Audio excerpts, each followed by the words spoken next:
To India now, where there has been a rise in the number of attacks on churches and Christian gatherings.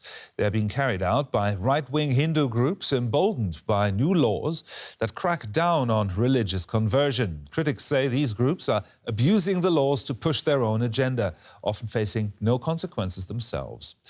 DW Delhi correspondent Nimisha Jaiswal travelled to the town of Hubballi in the southern state of Karnataka to meet a pastor who has shut down his church in the face of continued abuse.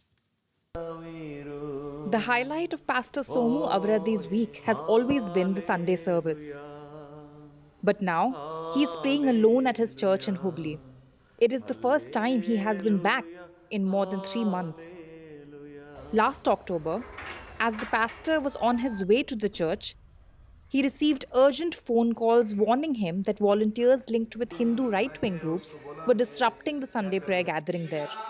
They had barged in and started loudly chanting Hindu hymns. When the pastor arrived to question them, they claimed that they had proof he had tried to forcefully convert a Hindu man in their midst. The pastor said he'd never met the alleged victim before, yet he was still taken to the police station on charges of verbally abusing a man from a protected caste. I was the one who called the police. I was going to file a case against them, but they pushed me aside and started beating me. They beat 7 members of my church. They entered the police station and abused and threatened me. No action has been taken against the Hindu group. It was the pastor who spent 11 days in jail, and he continues to face charges. It didn't end there. The pastor's family was terrorized in their neighborhood. Their landlord threatened with harm if he didn't evict them. They were forced to move. They also had to pull their daughter out of school because she was being bullied. My children's classmates were harassing them, taunting them that their father had been sent to prison. My children were embarrassed. I had to pull them out of school.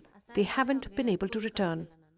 Over the last year, Christian groups have reported a spike in similar attacks and harassment in Karnataka, especially after plans for a new law were announced. The state of Karnataka is in the process of passing an anti-conversion law which targets conversions considered fraudulent or forced. But the definition of what is illegal is very broad and the punishments very strict. Right-wing Hindu groups here strongly support the law. Manjunath Hibsur was amongst the men who stormed Pastor Avaradhi's church. He alleges that Christian congregations like Avaradhi's brainwash Hindus into rejecting their religion or offer financial incentives to convert. The law, he says, will give them strong grounds to put an end to this. Once the law comes, we can demolish these churches. We are already prepared to demolish them, but we are waiting for the law to be passed. Once it is passed, our hands are no longer tied. We are free to take action. We can catch them and report them to the police, and they'll go to prison. For now, Pastor Avaradhi visits church members at home and only in areas considered safe. This man and his family were also forced out of their village after the attack on the church.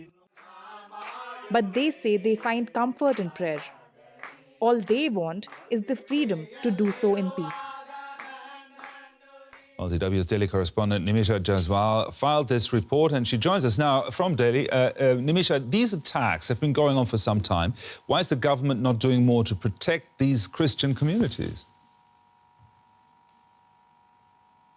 Well, Gerhard, the simple reason is that the government is often one of those making these allegations. In the case that we just watched, the BJP's elected representative was actually one of the people who led the protests following the pastor's arrest and actually called for action against him.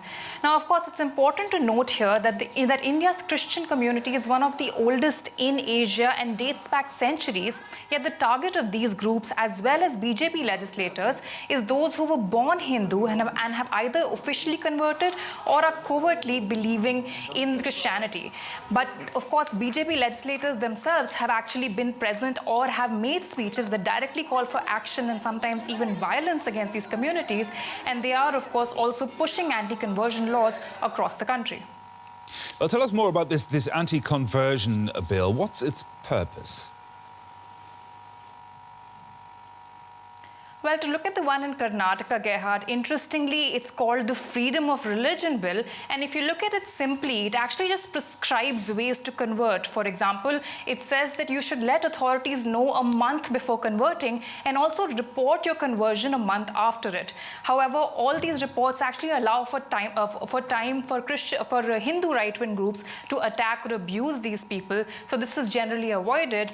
In addition, many kinds of conversions are considered fraudulent or forced and can be charged. The word allurement, for example, is used for what is considered illegal, and that has such a broad definition that pretty much anyone can be charged with forcing conversions, and anyone can report these conversions as well, not just family, but neighbors and bystanders too, and strict action is taken against these people. Nimisha, India has also been recording a rise in attacks on minorities for quite some time. How is this impacting the Modi government's popularity there? Well, while international condemnation and attention has been brought to the fact that attacks on minorities are rising in India, domestically, political analysts believe that this could actually be adding to the Modi government's popularity because of this government's agenda of a Hindu Rashtra or a Hindu nation, which is being promoted not only through policies like these, but also laws and as well as silence on attacks on minorities. Now, this, for example, can include saying that Christians are forcing conversions or saying that Muslims are marrying Hindu girls and practicing love jihad. All of these allegations demonizing minorities and saying that Hindus are under threat and that Hindus should take over power and should be the religion that drives the nation. This, of course, plays well amongst the voters for Prime Minister Narendra Modi's government as well. The W's. Nimisha Jaiswal there reporting. Thank you very much, Nimisha.